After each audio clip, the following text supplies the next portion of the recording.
In the wake of deadly violent crime, families and friends of the victims experiencing perhaps the worst moment of their lives. Like the ground just opened up and my baby disappeared. And I was hoping, praying that it wasn't him. The pain of that loss made worse. New from overnight, a Macon man is dead after a shooting on Linwood Drive. By news coverage. You're listening to the news constantly reporting my son's death. Journalists simply reporting the facts. That was their job. They had to do that. But sometimes contributing to the pain. Within 2 hours of me finding out, I'd received 5 phone calls. Which may discourage families from speaking out or even sharing memories of their loved ones. Sometimes reducing those lost. 16th homicide. 21st homicide. This is Macon's first homicide of 2023. To simply a number. Reporting on violent crimes is difficult. Sudden, tragic deaths impact families and communities for days, months, even years. Hello, everyone. Thanks for joining us. I'm Frank Malloy. And I'm Lori Johnson. Over the next half hour, we'll be sharing with you a new approach in how 13WMAZ will try to report violent crimes and tragedies. It's an initiative called More Than a Number, aimed at giving a face to the victim and a voice to the family. Families like that of 20-year-old Cadarius Porter. He loved video games, friends, and his family. Someone shot and killed him on February 25th of this year. Investigators told his mom, Jessica Jackson, he was not the target. He was in the wrong place at the wrong time with the wrong people. That gun blast killed Porter and shattered his mom's world. This is how most of us found out about 20-year-old Cadarius Porter's death. New tonight at 11, the Bibb County Sheriff's Office says they're investigating how a man died on Greer Street. Deputies found 20-year-old Cadarius Terrell Porter unresponsive with a gunshot wound to the head. His mom, Jessica Jackson, received a call from a family member with the news and remembers heading to the hospital. And I was hoping, praying that it wasn't him. But I was able to recognize that it was him, realize that it was him when they lifted his foot up to put him on the stretcher. After visiting the crime scene on Greer Street. And I went to the hospital and waited in the emergency room.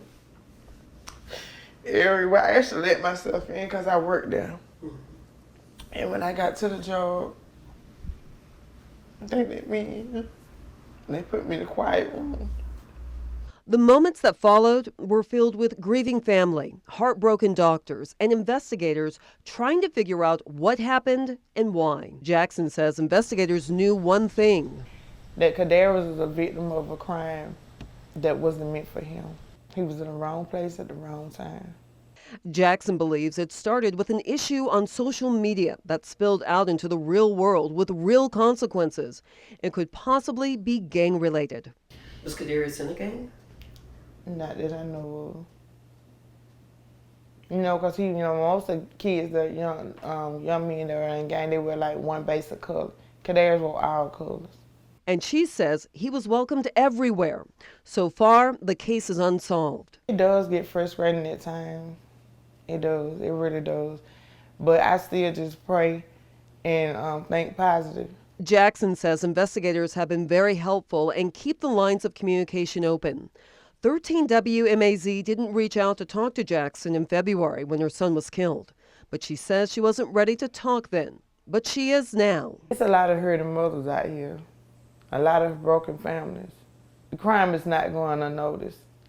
Our children do matter. Every victim does matter. That's why, as journalists, we have a duty to cover stories like Porter's. It's our job to let people know what's happening in their neighborhoods. Our coverage can help solve crimes and bring attention to problems, but we also know that coverage can intensify the pain for victims' families and friends. And sometimes the sheer number of violent crimes can cause the community to lose sight of the victims themselves. That's why we want to show that each victim is more than a number. No one in our newsroom knows that better than Justin Baxley, our digital content manager. Someone shot and killed his father nearly 6 years ago. Suzanne Lawler shares Justin's story and how it inspired him to develop this new approach to reporting on victims of tragedies. Me and my mom coming here.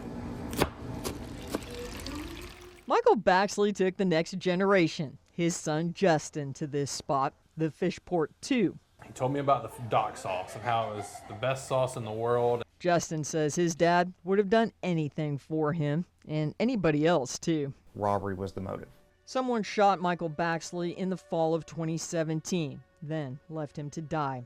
Crime scene tape went up, the coroner gave us a soundbite, and journalists blew up Justin's phone. Within 2 hours of me finding out, I'd received 5 phone calls asking for interviews. And I would say, I'm not ready yet. And they'd call back an hour later, are you ready now?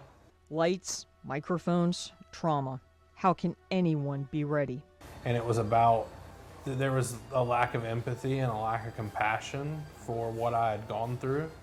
And it was about, you know, I had to be beholden to their 24-hour news cycle. Justin didn't talk to us. He didn't talk to anyone. He says he shut down. And when you think this story can't get much worse for him or other crime victims, it does. Investigators called the scene off Far Avenue gruesome, and nobody came in to wash away all of that blood. So me and my cousin got down and the investigator, we cleaned it ourselves. As journalists, we added to Justin's grief, and the truth of it is, it happens every day. But Justin, he took that big ball of darkness, grief, and pain, and turned it into something incredible. The media and homicide victims can interact in a way that the family now controls that interaction.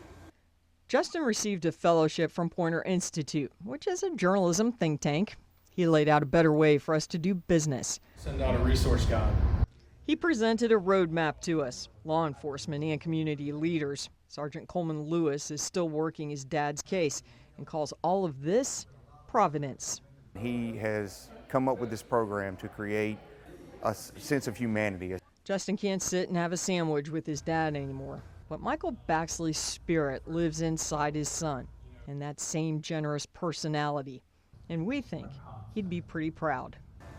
I like to think so. Suzanne Lawler, 13 WMAZ News. Justin says he wishes he had talked to the media after his father's murder. He believes if he had shared his father's story in the days after his death, someone with information might have come forward.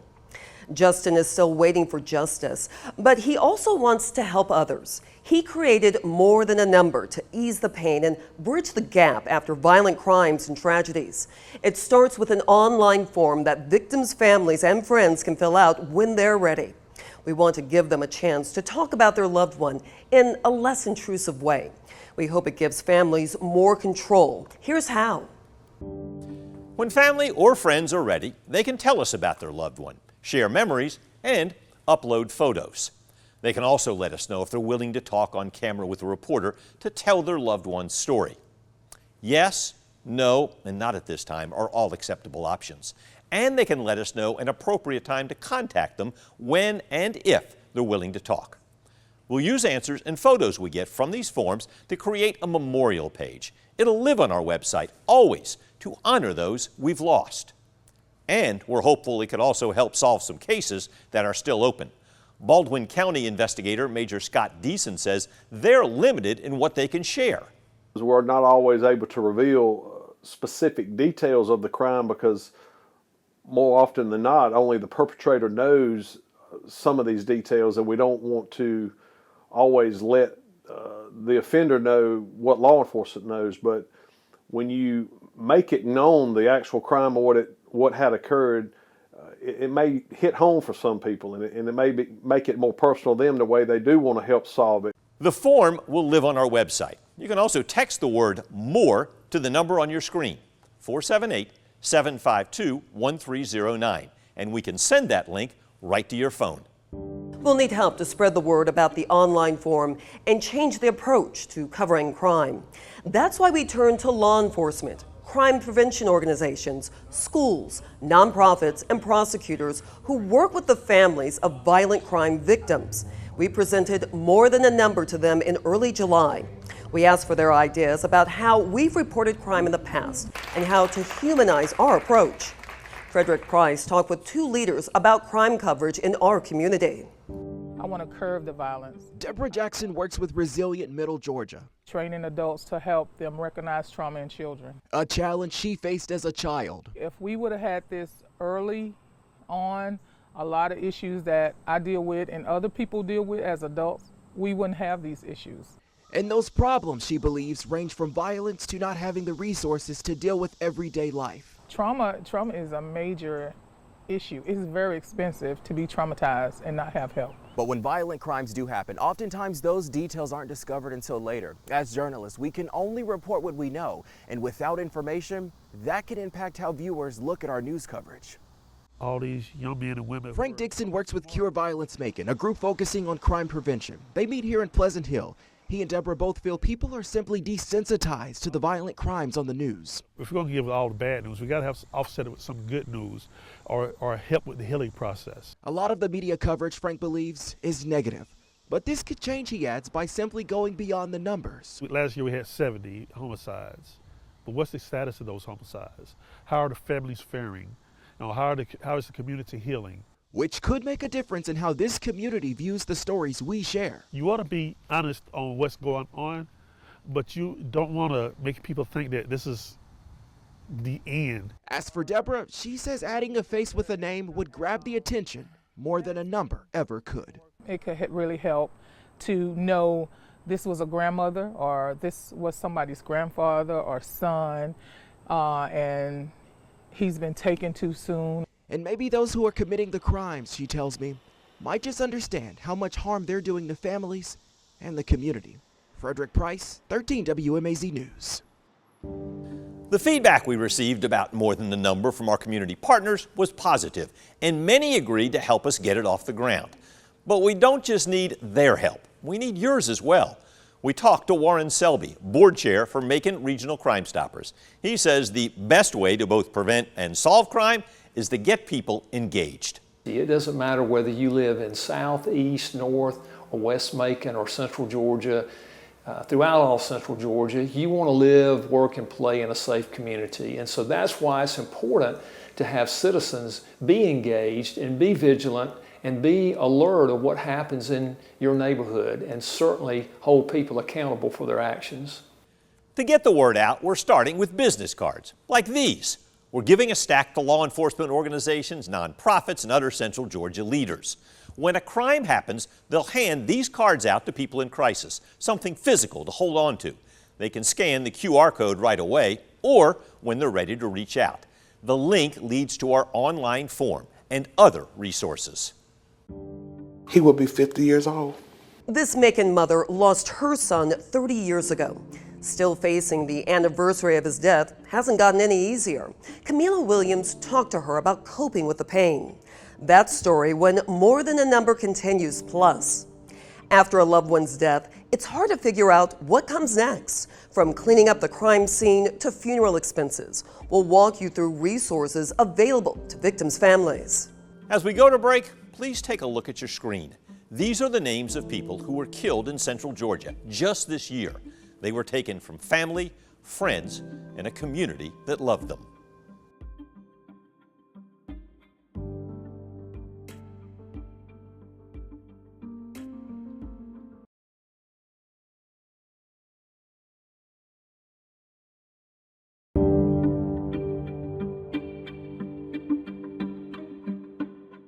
When someone loses a loved one to a crime or a tragic accident, the grieving process can take many different forms. Camila Williams talked with one mom who buried her son almost 30 years ago and says one day is the hardest to get through.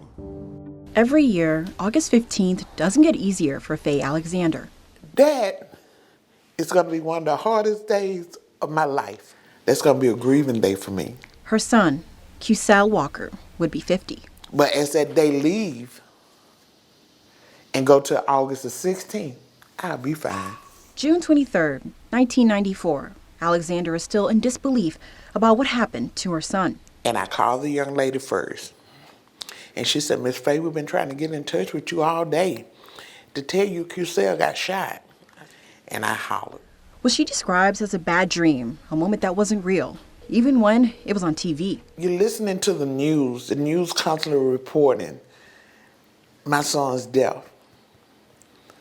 And that wasn't good, but that was their job. They had to do that. The mother of 3 mourned the loss of a son.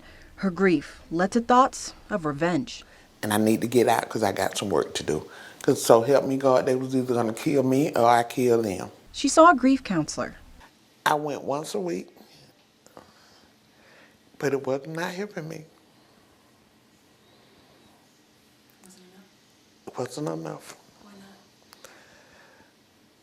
Because I felt if I leave your office, I should feel some kind of relief. Franchetta Trawick is a grief counselor at Piedmont Macon. She says grief is different for everyone. A lot of times the immediate response is fear, numbness, and denial. You just can't seem to believe that this is happening. Trawick says seeing a professional should be the first step, but there are other ways. Finding a support group, a grief counselor, which is very important because you have a safe place. You have a place where there are other people who have experienced loss. Faye found it here as the National Director of Peacekeepers Healing of Affliction, a place where parents find support after the death of a child. You're dealing with someone that has been through what you've been through. And when you can bring the outlook of what God is giving you to say, it brings strength to that person. Faith finds her strength in remembering the good times with QCell. I remember one time he was trying to show this man asked him for direction and took his concert ticket. My child came out. He said, "Ma, I got robbed today." I said, "Thank God for your life." A memory she goes back to because he was still here, but the grief won't be easy every August. And I sit here as I tell you that I'm good now. But come August the 15th, I won't be good. I won't be good. When a tragedy strikes, people closest to the victim may be in shock, simply trying to process what happened. They don't know where to turn. That's why, with the help of our community partners, we have created an online resource guide. The resource guide offers information about immediate needs of family members. Did you know some companies offer cleaning services specifically for crime scenes? Homeowners insurance may even cover the cost. Whenever someone dies, even if it's not from a crime, there's a lot of paperwork to handle. You'll find suggestions on how to check on benefits that may be available to you. We'll also connect you to the Georgia Crime Victims Compensation Program, where you can access forms needed for everything from an application for benefits to employment verification for the victim and more. We will walk you through the Victim's Bill of Rights.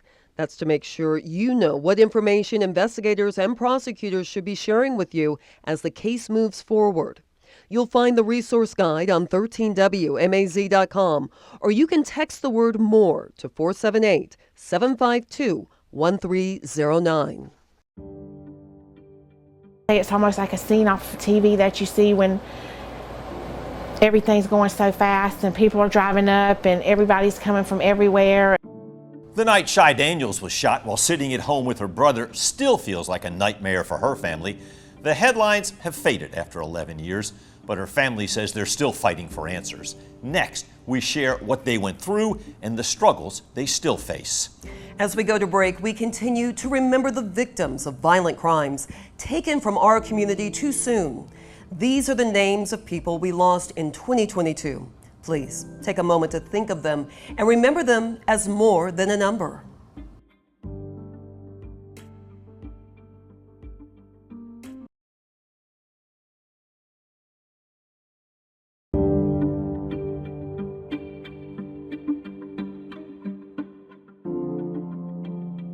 Thank you for staying with us. As we continue More Than a Number, our effort to give a face to victims of violent crime and a voice to their families. While headlines fade over time for families of victims, life changes forever. Caitlin Heck spoke with 2 families still searching for answers and for justice. Like the ground just opened up and my baby disappeared.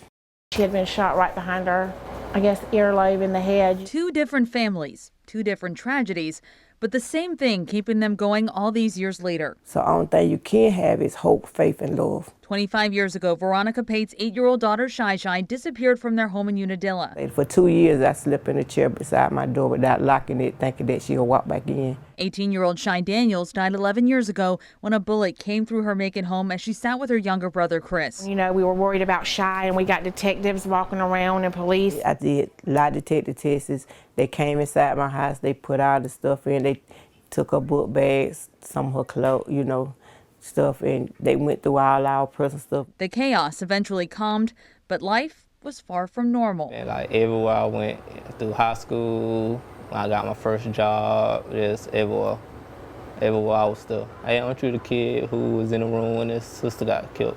Daniel's family, with a hole in their home and their hearts, was left to plan a funeral.